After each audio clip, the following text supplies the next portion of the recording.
God's will. Katakan God's will, kehendak Allah gitu ya. Dan hari ini saya mau sharing dari Filipi pasal 1 ayat 9 sampai 11. Choose what is best ya. Mari kita buka bersama surat Rasul Paulus kepada jemaat di Filipi. Filipi pasal 1 ayat 9 sampai 11. Saya akan eksposisi 3 ayat ini saudara ya. Jadi mari sama-sama kita buka bersama dan kita baca yuk. Filipi pasal 1 ayat 9 sampai 11. 2, 3. Dan inilah doaku, semoga kasihmu makin melimpah dalam pengetahuan yang benar dan dalam segala macam pengertian, sehingga kamu dapat memilih apa yang baik, supaya kamu suci dan tak bercacat menjelang hari Kristus, penuh dengan buah kebenaran yang dikerjakan oleh Yesus Kristus untuk memuliakan dan memuji Allah. Nah, saudara dikasih Tuhan, di ayat 9 ini Rasul Paulus menaikkan doa syafaat kepada jemaat yang berada di kota Filipi. Doa yang dinaikkan oleh Rasul Paulus adalah Rasul Paulus ingin rindu supaya kasih yang dimiliki oleh jemaat itu semakin melimpah, saudara ya. Your love may abound more. Semoga kasihmu makin melimpah. Nah saudara, kata melimpah ini saudara ya, dalam bahasa aslinya itu artinya to be over and above, to abound, overflow ya, periseo itu bahasa Yunaninya. Artinya lebih dan sampai tumpah-tumpah saudara. Dan saya percaya ini adalah kasih Allah buat kita, amin. Kasih Allah adalah kasih yang sangat besar, yang melimpah kasihmu semakin hari, apa saudara? Semakin bertambah besar anugerahmu. Nah saudara, ada sebuah quotes yang berkata, the more we know the love of God, the more love we have. Semakin kita mengenal, menghayati dan merayakan kasih Allah terus-menerus dalam hidup kita, maka semakin besar kasih yang kita miliki, saudara. Kasih Allah yang kita kenal, yang kita hayati, yang kita rayakan secara terus-menerus, itu merupakan kunci utama. Katakan kunci utama. Kunci utama untuk saudara dan saya bisa mengasihi orang lain. Kita nggak bisa memberi apa yang kita nggak punya. Kita nggak bisa mengasihi kalau kita belum pernah merasakan dikasihi. Itu sebabnya kalau saudara mau mengasihi dan kasih saudara melimpah, saudara harus kenal kasih Allah secara pribadi dalam hidupmu. Saudara harus merayakan betapa Allah mau menjadi manusia, berkorban, menggantikan hukuman dosa kita di atas kayu salib. Kita yang harusnya binasa, kita beroleh hidup yang kekal bersama Tuhan selama-lamanya. Harus selalu diingat itu, saudara ya, perjamuan kudus. Makanya setiap bulan kita merayakan kasih Allah melalui perjamuan kudus. Tapi setiap hari kita harus belajar, saudara ya, untuk terus ingat kasihnya, ingat kebaikannya ya, dan anugerahnya. Selamatkanku. Wah saudara, harus terus menghayati kasih Allah, karena itu kunci utama untuk kita bisa mengasihi saudara. Dan ini yang didoakan oleh Rasul Paulus. Rasul Paulus berdoa agar jemaat di Filipi menghidupi kasih yang semakin melimpah. Ya, tadi dikatakan semakin melimpah dalam pengetahuan yang benar dan segala macam pengertian. Nah, ini dia. Ya, semakin melimpah dalam pengetahuan yang benar dan dalam segala macam pengertian. Nah, saudara, kata pengetahuan di ayat 9 ini, saudara ya, ini dalam bahasa aslinya berbicara mengenai pengetahuan yang berkaitan dengan hal-hal rohani, spiritual knowledge. Katakan spiritual knowledge.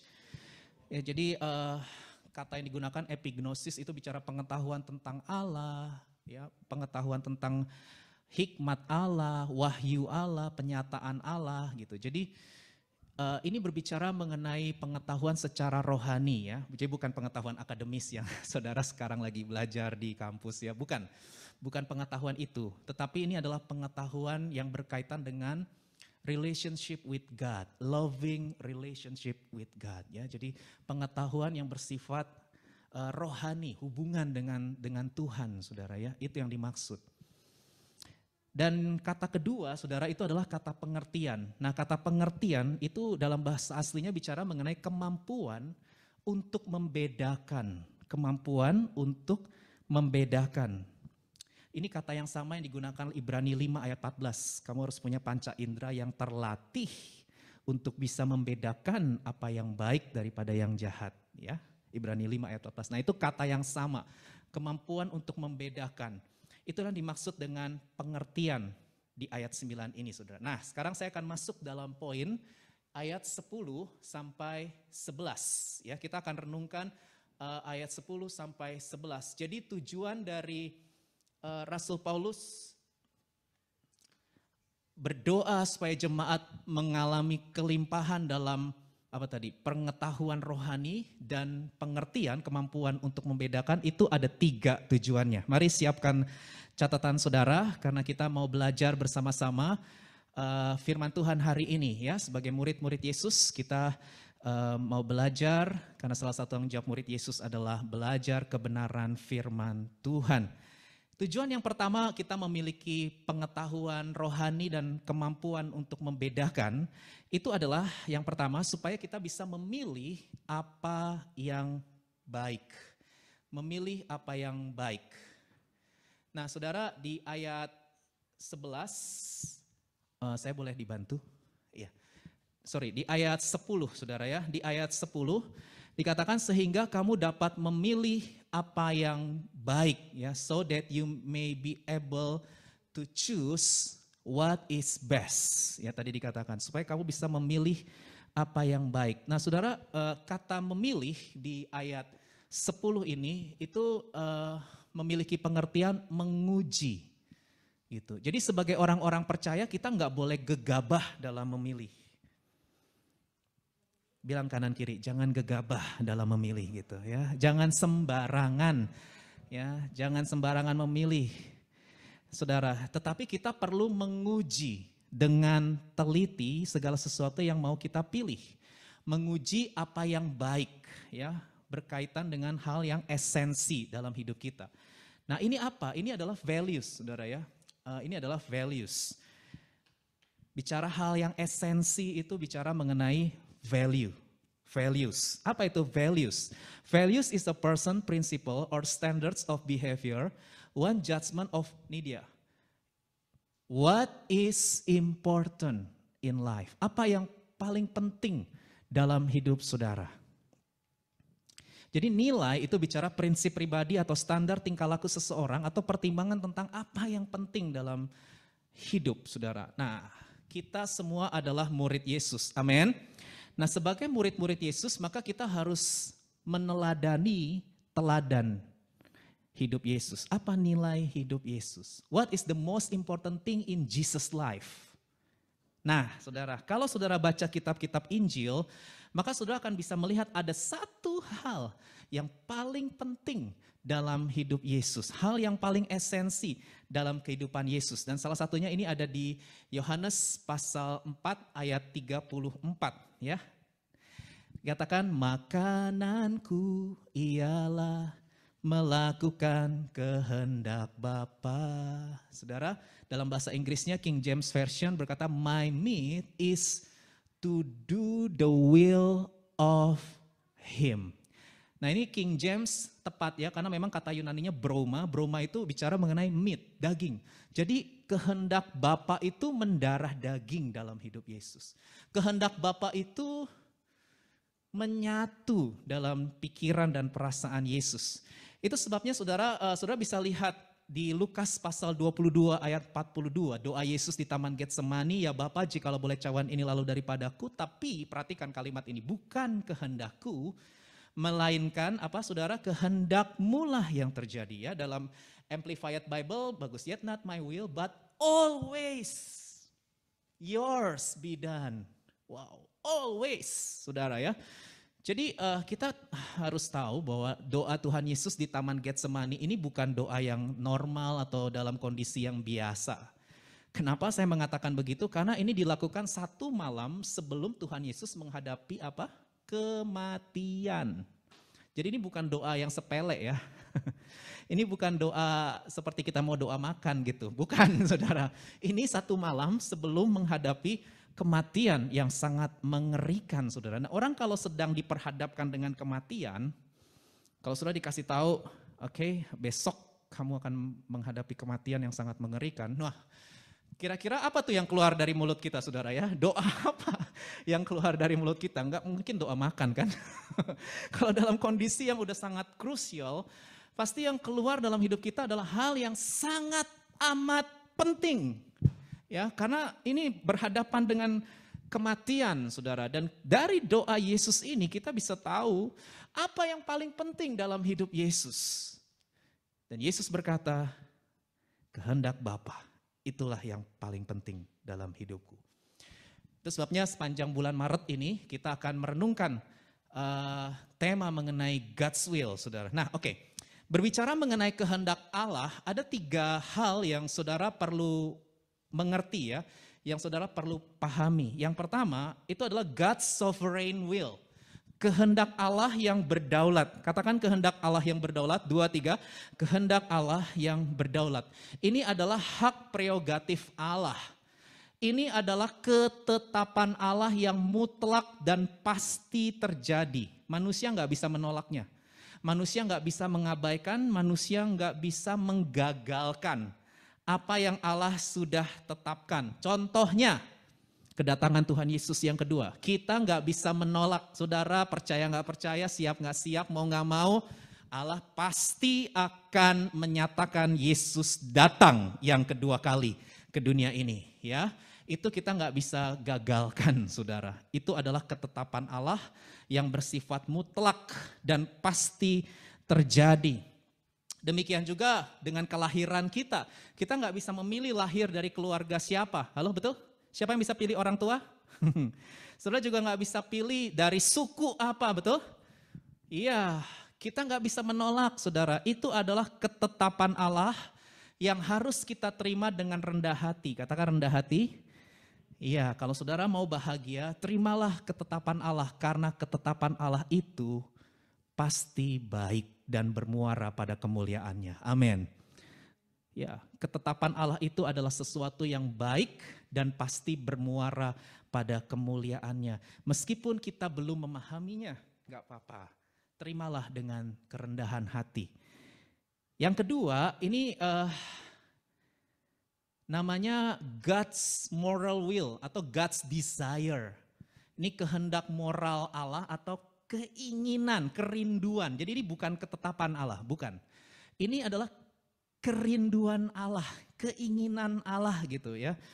Jadi kalau yang ini kehendak Allah yang bersifat normatif, yang sudah dinyatakan di kitab suci, yaitu Alkitab. Contohnya apa? 10 perintah Allah. Jangan ada padamu Allah lain di hadapanku, jangan buat patung, jangan sujud menyembah, jangan menyebut nama Tuhan dengan sembarangan, ingat kuduskan hari Sabat, hormati ayahmu dan ibumu, jangan membunuh, jangan berzina, jangan mencuri, jangan mengucapkan saksi dusta, jangan mengingini apa yang dipunyai sesamamu. Kemudian apa lagi? Kehendak moral Allah, hukum yang terutama. Kasihilah Tuhan Allahmu dengan segenap hati, jiwa, kekuatan, dan akal budimu. Dan kasihilah sesamamu manusia seperti engkau mengasihi dirimu sendiri. Tuhan Yesus bilang, pada kedua hukum itu tergantung seluruh hukum Taurat dan kitab para nabi. Katakan loving God and loving people. 2, 3. Loving God and loving people. Saudara, itu adalah kehendak moral Allah. Itu adalah desire, kerinduan, keinginan Allah. Dan tentu masih banyak lagi, ini saya cuma kasih contoh ya saudara ya. Saudara harus baca dari Kejadian sampai Wahyu, saudara, 66 kitab, di situ termuat kehendak moral Allah. Di situ tercatat ya kerinduan Allah kepada manusia, keinginan Allah kepada manusia. Jadi saudara harus merenungkan firman Tuhan setiap hari, baru saudara bisa mengerti apa kehendak moral Allah atau kerinduan keinginan Allah. Dan ini bersifat relatif, tidak mutlak. Kenapa? Karena melibatkan kehendak bebas manusia. Jadi kerinduan Allah ini bisa terjadi, bisa juga tidak terjadi. Kenapa? Karena manusia punya free will. Manusia punya kehendak bebas untuk menolak keinginan Allah ini. Manusia bisa mengabaikan, manusia bisa menggagalkan, manusia bisa tidak taat pada keinginan Allah atau kerinduan Allah ini. Contoh, Tuhan mau kita mengampuni orang yang bersalah kepada kita, jelas. Tapi bisa kita tolak nggak? Halo? Berapa banyak orang-orang yang tetap menyimpan kemarahan kepada orang lain sekian tahun tetap tidak mau mengampuni meskipun mereka mengaku diri mereka Kristen, murid Yesus. Tapi mereka terus menyimpan kemarahan, kepahitan, dendam kepada orang lain. Dan saya tahu orang itu tidak ada di sini, betul? Amin? Wah, kok pada diam semua? Ya kalau misalnya ada, saya berdoa dalam nama Yesus. Biarlah saudara belajar untuk mentaati firman Tuhan, yaitu mengampuni orang yang bersalah sama seperti kita sudah diampuni oleh Bapa di surga. Amin. Apalagi yang kita bisa tolak? Tuhan memerintahkan kita untuk mengucap syukur dalam segala hal. Jelas 1 Tesalonika 5 ayat 18. Mengucap syukurlah dalam segala hal sebab itulah yang dikehendaki Allah. Ada kalimatnya. Itulah yang dikehendaki Allah dalam Kristus Yesus. Tapi kita bisa menolak, halo betul? Yes. Kita bisa menolak, kita lebih memilih untuk bersungut-sungut. Kita lebih memilih untuk komplain ya daripada mengucap syukur dalam segala hal. Yes, jadi ini relatif, bisa ditolak oleh manusia. Manusia bisa tidak taat, saudara. Nah yang ketiga, bicara mengenai kehendak secara khusus. Ya, kehendak secara khusus. Boleh tolong dibantu? Oke, ya kehendak Allah secara khusus untuk diri kita, itu namanya God's individual will. Seperti mau kuliah di mana nih, ambil jurusan apa nih, mau kerja di mana, halo, mau bisnis apa, mau menikah dengan siapa. Itu nggak ada di Alkitab, saudara ya. Cari aja dari Kejadian sampai Wahyu, nggak ada jawabannya, saudara ya. Mau menikah dengan siapa, mau tinggal di negara mana, nggak ada di Alkitab. Ya, saudara mau selesaikan 66 kitab, nggak ada jawabannya. Karena memang yang ini bicara mengenai spesifik. Ya, ini bicara hal yang spesifik, ini bicara hal yang khusus. Dan kita hanya bisa tahu ketika kita punya yang namanya intimacy with God, keintiman dengan Tuhan. Jadi kalau saudara taat pada kehendak moral Allah, saudara akan diberikan kepekaan, katakan kepekaan, untuk bisa memilih yang khusus buat hidup saudara, ya. Dan dalam hal ini Tuhan juga memberikan free will, kehendak bebas kepada manusia. Jadi saudara nggak perlu takut salah atau nggak perlu takut gagal, asalkan yang saudara pilih itu tidak bertentangan dengan Alkitab. Contoh mau pilih pasangan hidup, ini sebenarnya dibahas minggu depan ya. Tapi saya kasih contoh aja. Misalnya mau pilih pasangan hidup, saudara lihat Alkitab sudah kasih perintah. Hendaklah kamu merupakan pasangan yang seimbang. Seimbang bukan segereja atau seagama ya, bukan itu maksudnya. Tapi seimbang itu bicara mengenai core belief dan core values ya. Bagaimana saudara punya core belief dan core values yang seimbang. Jadi nggak cuma bicara agamanya sama, karena belum tentu orang yang agamanya sama berpusat kepada Tuhan Yesus Kristus. Belum tentu orang Kristen itu bertuhankan Yesus. Ya ada orang Kristen yang bertuhankan lain, bukan Yesus. Jadi cuma casingnya aja Kristen. Jadi saudara harus melihat ini bukan soal agama, tapi ini soal pusat hidup. Core belief itu bicara pusat hidupnya siapa. Ya. Kemudian core values, nah core values itu saudara banyak ya, saudara bisa lihat tanggung jawabnya gimana. Hatinya kepada orang yang lebih tua, ada hormat, respect nggak dan lain sebagainya, itu dibahas minggu depan sepertinya ya. Jadi saya nggak akan bahas itu. Tapi kita bisa mengerti saudara ya ketika kita mentaati firman Tuhan.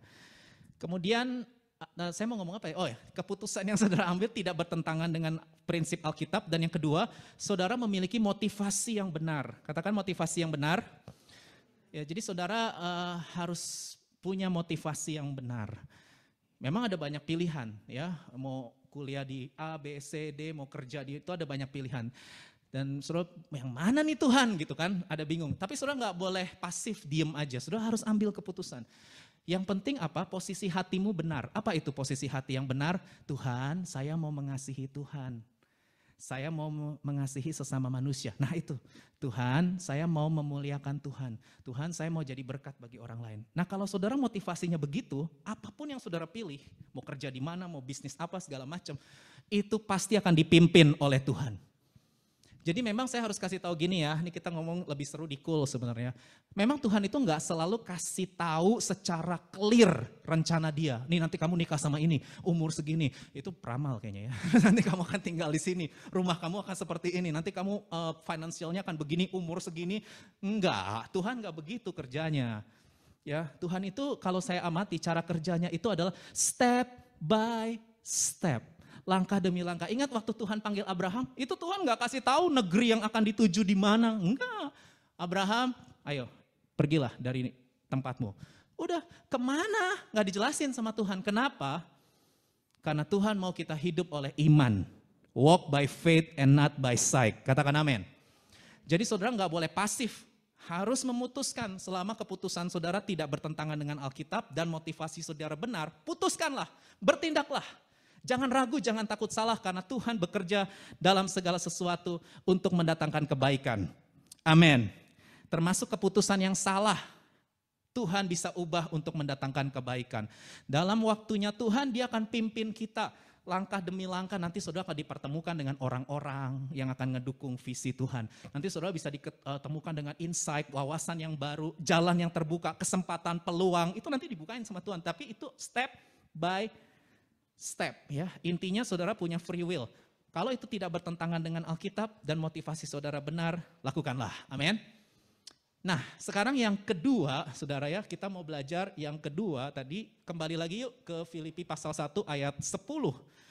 Apa tujuan kita memiliki pengetahuan dan pengertian di ayat 10 supaya kita suci dan tidak bercacat ya, supaya kita suci dan tidak bercacat. Oke, tadi dikatakan supaya kamu suci dan tidak bercacat menjelang hari Kristus. Ya, nah bahasa Inggrisnya bagus nih, sudah sesuai dengan bahasa asli yaitu pure. Jadi bahasa aslinya itu bicara mengenai pure, uncontaminated atau sincere, bicara ketulusan, kemurnian. Suci itu maksudnya tulus, ya murni hati, apa ya? Tidak tercemar, tidak terkontaminasi. Jadi itu yang dimaksud dengan suci. Nah ini penting ya buat kita semua saudara ya. Karena gini, pada saat kita melakukan sesuatu, belajarlah melakukannya dengan tulus. Amin. Ya, saya tahu ini nggak mudah. Saya juga ngalamin ini bukan sesuatu yang mudah ya. Karena kita punya kecenderungan kalau kita melakukan sesuatu ke orang lain, kita pingin orang itu balas, apa? Ada istilah bahasa Indonesia tuh, balas jasa, balas budi. Halo, betul? Nama budi dipakai ya. Balas jasa, balas budi. Nah ketika orang yang terima kebaikan kita tidak membalas seperti yang kita inginkan, seperti yang kita harapkan, kita jadi kecewa dengan orang itu dan kita jadi males berbuat baik. Atau kita berhenti berbuat baik sama orang itu. Ya, kenapa? Karena kita mengharapkan hubungan timbal balik. Itu memang natural sih. Ya, saya harus bilang itu natural, saudara ya. Karena memang sifat manusia itu begitu. Ya, kalau berbuat sesuatu itu ada apanya. Ya, dia berharap orang yang terima kebaikan itu juga balas baik. Nah, ketika orang itu nggak balas sesuai ekspektasi dia, sesuai dengan keinginan dia, maka dia jadi kecewa dengan orang itu dan berhenti berbuat baik, males berbuat baik. Udahlah, males berbuat baik, lah nggak ada gunanya gitu lah. Kayak orang bodoh aja aku gitu dan lain sebagainya. Nah, itu memang sesuatu yang tidak mudah, saudara ya. Tapi Tuhan mengajarkan kepada kita melalui firman-Nya untuk kita melakukan segala sesuatu seperti untuk Tuhan dan bukan untuk manusia. Ada ayatnya? Ada. Kolose 3 ayat 23. Karena itu yang akan membebaskan kita dari kekecewaan sama orang. Orang itu bisa mengecewakan. Halo? Ya, minggu depan kita akan belajar God's will in relationship. Ya, itu nggak cuma bicara pasangan hidup tuh, tapi nanti aspeknya hubungan dengan orang lain. Bahkan di gereja pun, orang gereja bisa nggak mengecewakan? Halo? Bisa. Pendeta bisa nggak mengecewakan? Bisa. Ada begitu banyak gereja pecah. Salah satu penyebabnya pecah sini, pecah sini, pecah sini. Salah satu penyebabnya adalah karena mereka kecewa. Ya, kecewa dengan pemimpin rohaninya, kecewa dengan orang-orang yang melayani dan lain sebagainya. Itu salah satu sih, bukan satu-satunya ya. Salah satunya kecewa, makanya pecah sini, pecah, jadi banyak gitu di mana-mana. Saudara, itu harus selalu kita waspadai karena yang namanya membangun hubungan dengan orang, dengan manusia, ya saudara harus tahu mereka masih bisa meleset, mereka masih bisa melakukan kesalahan. Itu sebabnya kita harus belajar jaga hati. Amin. Lakukanlah dengan tulus karena ketulusan akan menyembuhkan. Ketulusan akan memulihkan. Ketulusan akan membuat hidup kita bahagia. Nah, saudara, yang berikutnya adalah tidak bercacat. Supaya kamu tidak bercacat, blameless. Wah, ini juga ketika saya pelajari, saudara, saya ketika merenungkan firman Tuhan ini, keren ini. Jadi kata tak bercacat itu saudara blameless ya, dalam bahasa aslinya itu lebih tepat without offense, tanpa serangan. Jadi maksudnya gini loh, jadi gini, tidak bercacat di sini bukan berarti kita hidup tanpa dosa, bukan. Kita masih bisa berdosa saudara ya, kita masih bisa jatuh dalam dosa. Jadi tidak bercacat di sini bukan berarti kita sempurna, hidup bebas dari kehadiran dosa secara total. No. Nanti itu saudara ya, kita bebas dari kehadiran dosa secara total nanti kalau Yesus datang. Selama Yesus belum datang kita masih bisa jatuh dalam dosa. Jadi kata tidak bercacat ini lebih tepat without offense. Jadi tanpa serangan, maksudnya gini, kita harus jaga hidup kita supaya tidak jadi batu sandungan bagi orang lain. Itu maksudnya, keren nih kata ini. Supaya enggak menimbulkan syak. Itu ada di 1 Korintus 10 ayat 32, saya enggak taruh PowerPoint ini ya. 1 Korintus 10 ayat 32, janganlah kamu menimbulkan syak dalam hati orang. Syak itu bikin orang shock ya. Bikin orang, kok orang Kristen ngomongnya begitu, kok orang Kristen dan lain sebagainya. Itu kata Rasul Paulus, hati-hati. Nah saudara, dan Rasul Paulus jelaskan prinsip ini, jangan jadi batu sandungan bagi orang lain, itu sudah baca di rumah nanti ya. 1 Korintus pasal 8 sampai 10 tentang daging, makan daging itu tahu kan. Jadi sebenarnya di dalam kebenaran firman Tuhan, kita ini boleh makan semua daging. Yang dijual di pasar daging itu kita boleh makan semua. Rasul Paulus bilang makan, gak masalah karena sudah disucikan oleh darah Yesus. Ya semua halal karena sudah ada pengorbanan Yesus. Ini pewahyuan ya, memang kalau di PL ada haram halal ya. Tapi pewahyuannya progresif karena Yesus sudah menggenapi hukum Taurat. Ya, jadi sudah tidak ada isu mengenai haram halal dalam pengertian pengampunan dosa. Tapi kalau dalam kesehatan ya tetap ada yang haram. Ada makanan-makanan yang nggak bagus buat kesehatan, halo betul ya. Tapi tidak mempengaruhi pengampunan dosa atau penyucian dosa. Karena pengampunan dosa, penyucian dosa itu bukan korban binatang yang disembelih. Bukan korban binatang halal, bukan. Tapi itu korban Yesus, anak domba Allah yang sempurna. Jadi sebenarnya sebagai murid Yesus kita bisa makan semua daging yang dijual di pasar daging kata Paulus. Tapi kalau kamu diundang sama orang yang gak percaya, lalu disuguhkan makanan, kalau orang itu diem aja makan. Paulus bilang gitu, kalau orang itu diem aja, kamu boleh makan dan gak usah takut dengan apapun. Karena bumi dan segala isinya milik Tuhan. Paulus bilang gitu. Tapi kalau ada orang gak percaya ngomong gini, orang Kristen kok makan daging persembahan berhala? Paulus bilang gini, langsung stop, jangan makan. Kenapa? Karena kalau kamu makan, kamu jadi batu sandungan untuk orang itu. Padahal sebenarnya bisa dimakan. Tapi kalau kita makan, orang itu langsung ngomong, orang Kristen itu kan daging persembahan berhala, kok dimakan? Nah, Rasul Paulus bilang gini, kalau ada orang ngomong begitu kepadamu, Paulus bilang gini, stop, jangan dimakan.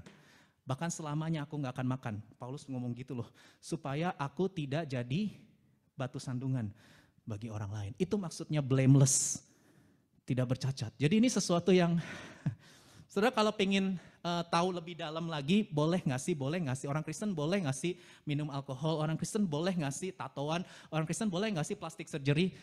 Masuklah ke YouTube BIC Korea dengan judul Gray Area. Ada Pastor Dennis Daniel dari New Life Church Surabaya yang sudah ngebahas mengenai itu. Orang Kristen boleh ngasih tatoan, plastic surgery, minum alkohol dan lain sebagainya. Boleh nggak sih? Boleh nggak sih kalau pacaran kissing dan lain sebagainya? Boleh nggak sih? Boleh nggak sih? Ada 7 prinsip yang sudah dibagikan. Saya nggak bagiin supaya saudara masuk ke channel YouTube BIC Korea. Ketik aja Gray Area, BIC Korea Gray Area. Yaitu Pastor Dennis Daniel sharing mengenai hal itu. Dan ada sesi question and answer, betul ya? Dijawab di YouTube itu saudara ya. Nah jadi saudara bisa mengerti hal ini adalah hal yang penting. Nah sekarang yang terakhir saudara, tujuan kita memiliki pengetahuan dan pengertian. Yang terakhir tujuannya adalah supaya kita memuliakan Allah. Katakan memuliakan Allah. Nah saudara tadi ayat 11 ya dikatakan penuh dengan buah kebenaran yang dikerjakan oleh Yesus Kristus untuk memuliakan dan memuji Allah. Fruit of righteousness that comes through Jesus Christ to the glory and praise of God. Nah, saudara, ini keren juga nih. Jadi gini, sebelum kalimat memuliakan dan memuji Allah, saudara, itu ada frase ini nih, kebenaran yang dikerjakan oleh Yesus Kristus. Ini frase ini nggak boleh diabaikan, ya. Karena gini, kalau kita tidak mengakui frase kebenaran dikerjakan oleh Yesus Kristus, maka kita nggak mau memuliakan Allah. Karena pada dasarnya manusia itu self-centered. Maunya aku yang dimuliakan. Ya aku berbuat baik karena aku orang baik. Aku orang alim. Ya. Oh, aku layak diberkati dong karena kan aku berbuat baik. Ya. Aku beri ini, beri itu. Ya, aku ini orang baik. Aku ini orang baik. Orang nggak neko-neko, nggak macam-macam. Manusia itu cenderung ke arah dirinya. Mereka nggak mau memuliakan Allah. Mungkin di mulutnya mau, di mulut. Mari kita memuliakan Tuhan, haleluya. Di mulut, tapi di hati, ya itu semua juga karena aku kali. Aku bisa mencapai prestasi sejauh ini ya karena aku banyak menabur, banyak memberi persembahan, banyak nolong orang, banyak memberi ini, memberi itu ke orang. Makanya aku sekarang, aku sebenarnya sih aku. Tapi itu nggak diucapin. Nggak bakal diucapin, nggak ada yang berani saudara yang ngucapin begitu. Itu pasti di hati saja, di hati saja. Ya, nggak akan diucapin, karena kita kan orang Asia kan harus humble ya. Orang Asia kan diajarin untuk humble.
Itu belief system.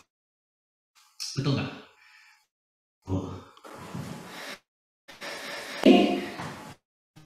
Masih banyak orang-orang anugerah. Mereka menolak pembenaran oleh Yesus. Nah orang-orang seperti itu nggak akan bisa memuji Allah, saudara. Nggak akan bisa memuliakan Allah. Karena mereka semua merasa mereka lah yang berjasa. Halo? Nah jadi ini sesuatu yang dalam sih sebenarnya, saudara. Ini sesuatu yang dalam, sesuatu yang kita perlu belajar. Nah, saya harus ajarkan kepada saudara, karena kita itu dibenarkan bukan karena kebenaran kita, tetapi kita itu dibenarkan karena kebenaran Kristus yang diperhitungkan bagi kita. Namanya justification, pembenaran karena iman. Halo? Jadi kita ini orang berdosa. Sampai kapanpun kita tidak layak dan tidak pantas. Kita adalah pendosa. Hati-hati ya kalau saudara-saudara, enggak, saya pernah membunuh, enggak pernah, saya baik-baik aja, cuma enggak terlalu hati, ya. Tuhan, semua manusia berdosa. Nah, jadi saudara harus sadar, kalau kita nggak sadar keberdosaan kita nggak akan sadar kebesaran anugerah. Kita nggak bisa nyanyi Amazing Grace. Nggak bisa nyanyi Amazing Grace. Kalau kita merasa diri kita orang baik, nggak bisa. Grace kok amazing? Apanya yang amazing? Saudara tahu nggak artinya grace? Grace itu bukan salary. Kalau salary, saudara kerja, saudara dapat upah, itu saudara layak dan pantas menerimanya. Karena saudara berjasa, saudara kerja, dapat uang, dapat upah. Tapi keselamatan itu bukan upah. Halo, upah dosa adalah maut. Jadi sebenarnya kita layak terima apa? Penghukuman, saudara. Kita nggak layak terima keselamatan. Yang bisa menyelamatkan kita itu bukan perbuatan baik kita, tetapi itu adalah kasih karunia Allah di dalam Kristus. Itu adalah kebenaran yang dikerjakan oleh Kristus dalam hidup kita. Nah, kalau saudara sudah menyadari akan besarnya anugerah Tuhan, baru saudara bisa memuji dan memuliakan Allah apapun kondisi hidupmu. Mau lagi kondisinya baik ataupun kondisi buruk, saudara akan tetap berkata, praise the Lord. Saya akan tetap memuji Tuhan seumur hidup saya. Karena pujian saya nggak tergantung dengan kondisi saya, tapi karena Kristus segala-galanya buat hidup saya. Nah, saudara, ini sebuah prinsip yang penting mengenai praising God. Ya, kita memuji Tuhan karena Kristus, Tuhan telah menyelamatkan kita. Nah, ini sebuah hal yang sangat fundamental, saudara. Kalau di luar Alkitab, mereka prinsipnya saya berbuat baik supaya diberkati, saya berbuat baik supaya masuk surga, saya berbuat baik supaya diselamatkan. Itu ajaran lain, ya. Itu ajaran lain. Tapi kalau di Alkitab bilang, Efesus 2 ayat 10, saya berbuat baik bukan untuk diselamatkan. Saya berbuat baik karena saya sudah diselamatkan oleh Kristus. Jadi perbuatan baik bagi orang Kristen itu adalah ucapan syukur. Halo? Yuk, katakan sama kanan kiri. Perbuatan baik adalah ucapan syukur kepada Allah. Amin. Amin. Kenapa kita melayani? Karena kita mau bersyukur, memuji Allah. Amin. Kenapa kita mengampuni orang yang bersalah kepada kita? Karena kita mencintai Tuhan. Karena kita bersyukur kepada kasih karunia-Nya. Sehingga sekalipun berat mengampuni, tapi saya tetap mau mengampuni. Karena saya lihat salib Yesus itu begitu mulia dalam hidup saya. Sama seperti Yesus mengampuni saya, demikian juga saya mau mengampuni orang yang bersalah kepada saya. Kenapa kita memberi persembahan? Bukan supaya diberkati, berlipat kali ganda, 30, 60, 100 kali lipat sampai berlipat-lipat. Bukan, tapi kita memberi persembahan sebagai ucapan syukur karena Tuhan mempercayakan harta keuangan kepada kita sampai hari ini. Tuhan sungguh sangat baik. Dia sudah memberkati hidup saya memberi karena saya sudah diberkati. Beda loh, memberi supaya diberkati dengan memberi karena sudah diberkati. Itu beda banget paradigmanya, saudara. Motivasinya itu lain sekali. Ya, jadi kita nggak mengharapkan balasan, enggak.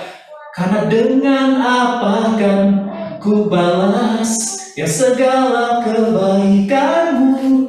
Gimana lagunya? Segenap hatiku menyembahmu Yesus, ku bersyukur padamu selamanya. Amin, saudara. Tuhan nggak bisa kita suap dengan perbuatan baik, itu enggak. Dia selalu mencintai kita. Kalaupun kita salah, kita gagal, dia tetap cinta sama kita. Saudara, enggak? Udahlah, bebaskan dirimu dari konsep-konsep itu, saudara ya. Marilah lakukan segala sesuatu karena kasih Allah, karena Kristus yang sudah berkorban. Hari ini kita sudah belajar 3 poin. Saya berharap kebenaran ini bisa menginspirasi saudara semua untuk memilih apa yang baik, yang terbaik, suci dan tidak bercacat, dan biarlah kuliahmu, pekerjaanmu, ya, keluargamu, keuanganmu, kesehatanmu, hubungan-hubunganmu, semua yang kau lakukan dalam hidup ini, lakukanlah semua untuk kemuliaan nama Tuhan.